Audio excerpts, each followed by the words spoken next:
Content offer is just something that has value to the customer rather than yourself. And you really want to be thinking of your target audience.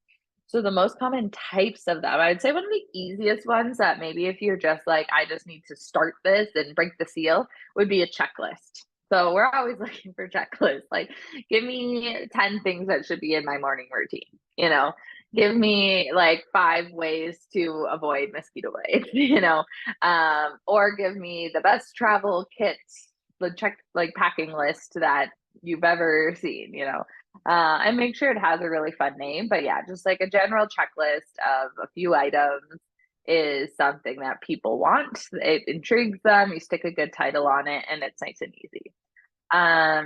Another common one is surveys or quizzes.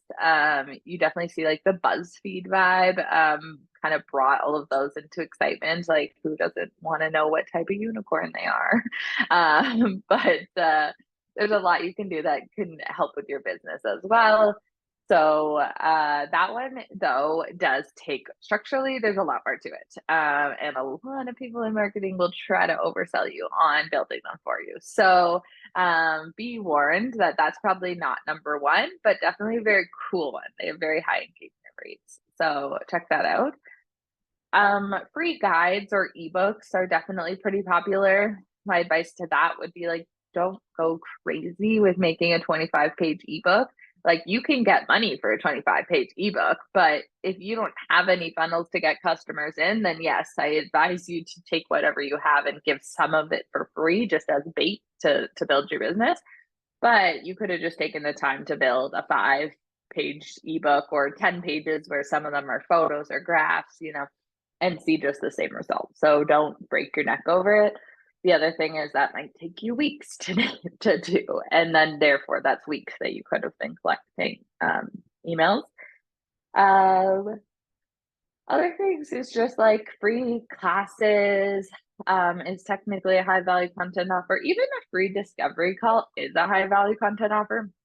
What we think though is that usually that's kind of like part two. Like, why would you want to chat with me if you don't know if I have the knowledge that you want? So it's almost better if you're like, here's like 10 tips to grow your social media in 2024.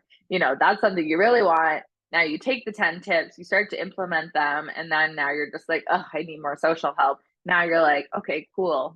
I've emailed you conveniently with my free discovery link, and now you book that call. So it's and you're farther down the funnel for me as potentially being a client, but you're also like, you've already gotten value from me without ever working together. So it's like, you can see how the high value component comes in there. Yeah, so like masterclasses, webinars, free events. The second there's money on it, it's no longer considered a HVCO. That's just a product. Maybe it's a cheap product, but it's still a conversion. So yeah. So I think those are the main ones. Sometimes people will like they'll protect their blogs. Like, they'll be like, oh, to get more. You see like news channels do that a lot. Like, oh, you want to read the full article? Put your email in. I do find those don't work as good for businesses. They do work well for the news sites. So depending on what type of site you are, there might be space for that. But yeah, that's the main ones. Cool. Sweet. All right. Well, thanks for chatting, Emily. Yeah, thanks Good so much job. for your time.